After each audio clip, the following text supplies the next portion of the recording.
Assalamualaikum warahmatullahi wabarakatuh.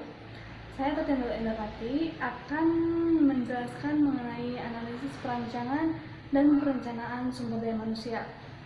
Nah, suatu kegiatan yang dilakukan dalam MSDM yaitu salah satunya analisis jabatan. Nah, analisis jabatan ini merupakan studi tentang jabatan yang akan menghasilkan deskripsi jabatan dan spesifikasi jabatan. Analisis ini bersama-sama dengan perencanaan sumber daya manusia akan menjadi dasar program rekrutmen dan seleksi. Adapun menurut pengertian para ahli yaitu dari Ivan Šević tahun 1992, analisis jabatan adalah proses pengumpulan, penganalisisan, dan pensintesisan informasi mengenai jabatan. Dan ada juga yang menurut Beard and Roux tahun 97, analisis jabatan adalah proses penentuan dan pelaporan sehubungan dengan informasi yang berkaitan dengan sifat dasar suatu jabatan tertentu. Nah, dari kedua definisi tersebut dapat dipahami bahwa proses menentukan pelaporan pada dasarnya baru dapat dilakukan setelah dilakukannya proses pengumpulan, penganalisisan, dan pensintesisan informasi mengenai jabatan, baik melalui observasi maupun melalui kajian-kajian yang lainnya.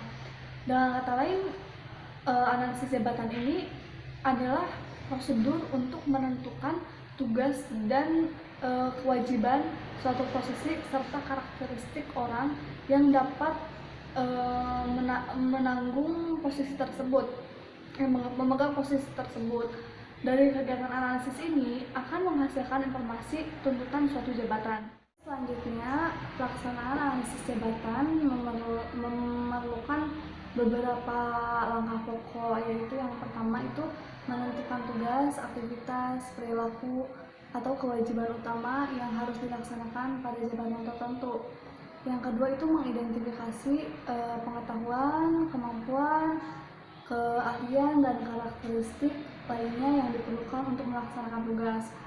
Nah, kalau pengetahuan itu umumnya lebih condong kepada berdasarkan fakta atau prosedural pengetahuan yang ditetapkan secara langsung pada kinerja fungsional biasanya.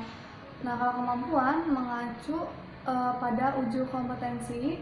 Keahlian merupakan suatu kompetensi untuk melaksanakan suatu pembelajaran, sedangkan karakteristik mencakup pada faktor kepribadian atau lebih ke sikap.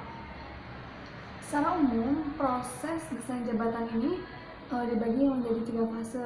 Yang pertama itu spesifikasi tugas individu, yang kedua spesifikasi metode pelaksanaan masing-masing tugas, yang ketiga kombinasi tugas individu dalam jabatan khusus untuk diserahkan kepada individu.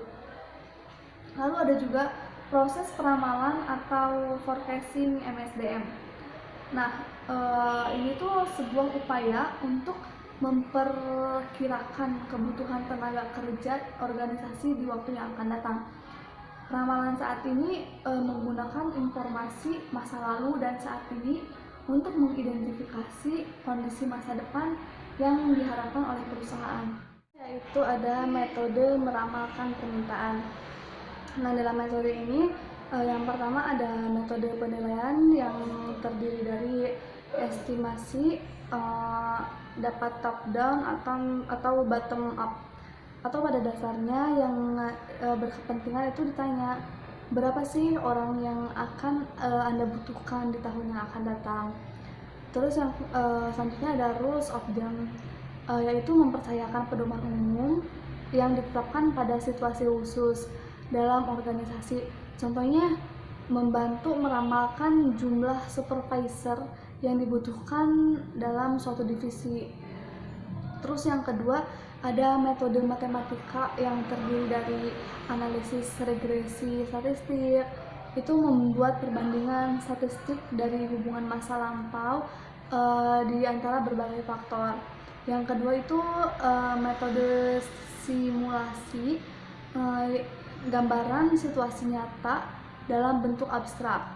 Yang ketiga ada rasio produktivitas, yaitu menghitung rata-rata jumlah unit yang diproduksi oleh karyawan. Nah, yang terakhir itu ada rasio jumlah tenaga kerja yang dibutuhkan dapat digunakan untuk meramalkan tenaga kerja tak langsung. Lalu selanjutnya ada tujuan peramalan. Yang pertama itu meramalkan kebutuhan dan persediaan tenaga kerja yang ada. Yang kedua, meramalkan kemajuan perusahaan dan teknologi sehingga harus dilaksanakan pelatihan dan kurikulum yang tepat. Terus yang ketiga itu meramalkan kemajuan pendidikan dan peningkatan sumber daya manusia. Yang keempat, meramalkan kebutuhan sumber daya manusia di masa yang akan datang. Yang kelima, meramalkan kebijaksanaan pemerintah seperti usia kerja, UMR, dan jam kerja. Faktor yang mempengaruhi forecast sumber daya manusia bagi perusahaan. Yang pertama yaitu faktor eksternal. Faktor eksternal itu diantaranya ada faktor ekonomi nasional dan industri, lalu faktor sosial dan hukum. Yang kedua, faktor internal, ada rencana strategik dan rencana operasional, faktor bisnis baru, faktor keterbukaan. Yang ketiga itu faktor ketenaga kerjaan seperti pensiun, PHK, meninggal dunia, dan karyawan yang sering absen. Terus yang kedua ada promosi atau penaikan jabatan, terus pindah pekerjaan atau karyawan yang mendapat tugas pelatihan di luar. Lalu selanjutnya ada perencanaan sumber daya manusia. Menurut Ivan Sevik 1992, perencanaan sumber daya manusia adalah proses yang digunakan untuk menentukan jumlah dan tipe karyawan yang akan direkrut oleh organisasi ataupun yang akan dihapus oleh organisasi. Secara umum, perencanaan SDM mencakup 4 tahapan, yaitu ada analisis situasi atau mempelajari lingkungan. Yang keduanya, memaksimalkan permintaan sumber daya manusia. Yang ketiga, analisis pasokan sumber daya manusia. Yang keempat, ada pengembangan rencana tindakan. Salah satu hal yang penting yang merupakan manfaat perencanaan sumber daya manusia ini, bahwa dengan itu dapat dimungkinkan tenaga kerja yang ada dan akan dimanfaatkan secara lebih baik.